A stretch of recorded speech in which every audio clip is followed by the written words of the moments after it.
Chers investisseurs, j'espère que vous êtes en forme, que vous passez un super week-end, que vous êtes en face de ce fameux Bitcoin qui réalise un plan à la perfection, à savoir on s'établit lentement mais sûrement sur ces 61,8 de Fibonacci. On parle bien sûr des 51 000, on les a touchés hier, le niveau qui était non loin de ces 61,8. Donc on parle bien sûr du Fibonacci qui retrace la moitié, qui retrace le mouvement précédent. Donc on parle du plus haut, l'ATH sur le Bitcoin, jusqu'au plus bas, le plus bas qui a été effectué la semaine du 21 juin. Lorsqu'on place donc un Fibonacci dessus, vous constatez très bien que on allait visiter notre 61,8 de Fibonacci. Donc la valeur précise est autour de 51 100 pour être précis. Pour être précis, c'est la valeur actuelle. Mais vous devez savoir qu'on l'a quasiment touché. Donc là, on l'a pas touché au point près, mais on s'en est rapproché. Et sans grand hasard, qu'est-ce qui s'est passé? Eh ben, on a retracé. Donc ça agit en fait comme un élastique. On a touché, on s'en est vite fait retracé juste pour aller atteindre actuellement à l'instant T de cette analyse les 50 250. Donc là actuellement c'est encourageant de voir que le prix tient ses niveaux, le prix prend en compte l'ensemble des valeurs assez importantes.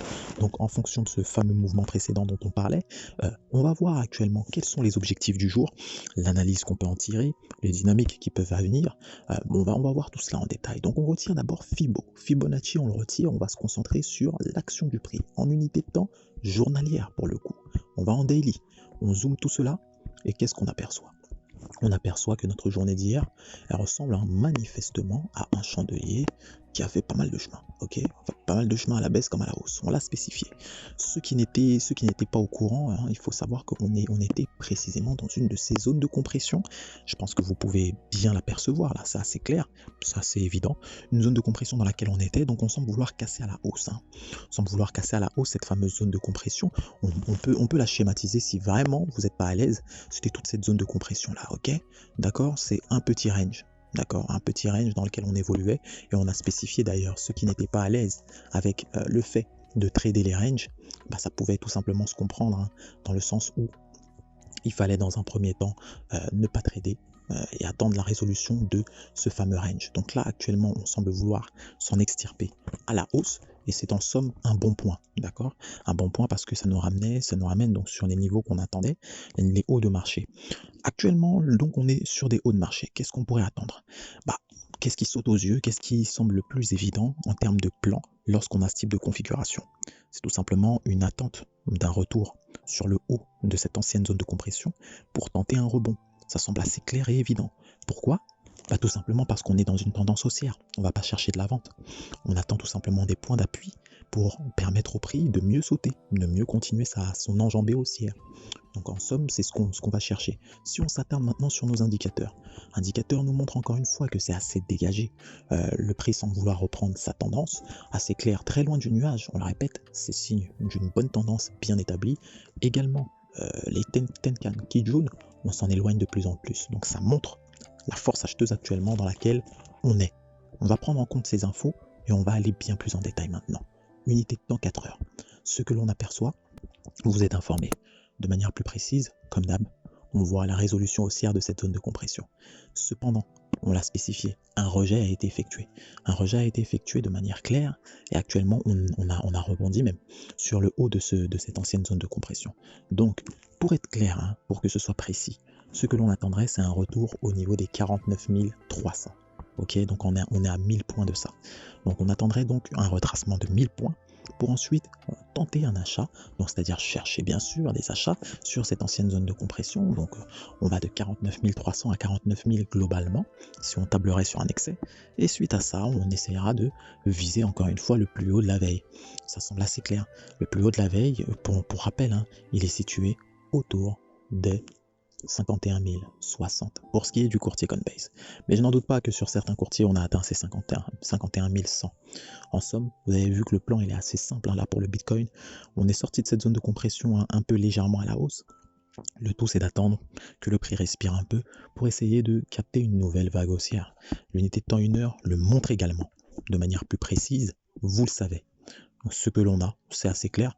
C'est actuellement toujours un établissement d'une tendance haussière, bien qu'on ait retracé pas mal. Vous êtes quand même informé que le fait est qu'on évolue au-dessus de ce nuage Ishimoku. Ça peut servir de trigger, hein, on appelle ça d'élément déclencheur, si vous voulez engendrer des positions, mais encore une fois, ça semblerait bien d'attendre, hein, pour ceux qui ne souhaiteraient pas vraiment se casser la tête. Avec les supports et les résistances, on parle bien sûr d'un retour au sein du nuage, donc on parle d'un rebond dynamique. Si vous attendez que le prix revienne sur le haut de ce nuage, eh ben, sans grand hasard, vous constaterez que ce haut du nuage correspond à la zone entre les 49 000 et les 49 300, naturellement. Et c'est pas pour rien qu'on l'a dit. Constatez donc, ceci dit, les éventuelles possibilités du marché. On est en week-end, vous savez qu'il n'y a pas vraiment de volume, hein. Enfin en tout cas c'est grandement amoindré, donc c'est plus sujet à faire bouger le marché, hein, de manière rapide. Et donc il ne faut pas être étonné par rapport à ça, c'est inclus dans le plan. Vous êtes informé par rapport à ça, je pense que vous gagnez même en maturité, et je sais qu'il y a pas mal d'expérimentés également à l'écoute.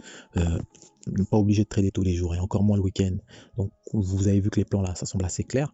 On va faire un petit saut rapide sur Ethereum pour voir les éventuelles opportunités également. On est autour des 3000, 3900 à l'instant T de cette analyse, et vous êtes bien informé qu'on a dépassé les 4000, hein, la veille. C'est très encourageant. Vous êtes même informé que c'est un niveau psychologique, ça saute aux yeux. Donc un rejet a été effectué, et encore plus.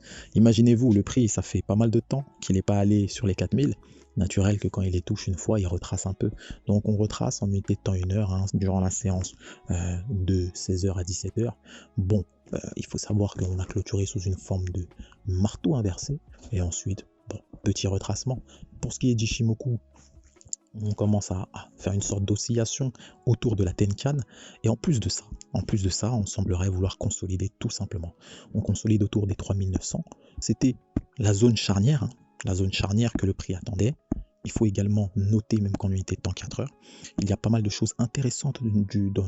Parmi ceux-là, vous constaterez que on voit également, non seulement en unité de temps 1 heure, mais en unité de temps 4 heures, une sorte de marteau inversé. Donc on a une sorte de double signal qui avait été annoncé. Et force à ceux qui ont pu capter ce type d'analyse. C'est pas pour rien si on fait des multi-unités de temps, c'est tout simplement pour capter l'ensemble des informations. Et c'est en combinant tout cela, en interprétant de la meilleure manière possible, que vous pouvez faire, vous avez vu, petit retracement. Donc en somme, c'est assez évident là, vous voyez pas. On attendrait donc un retour au niveau des 3830, 850 par là, si on tablerait sur un excès, et on joue le rebond, naturellement, parce que la tendance est très haussière, que ce soit pour Bitcoin ou même pour Ethereum. Donc ça saute aux yeux, encore une fois.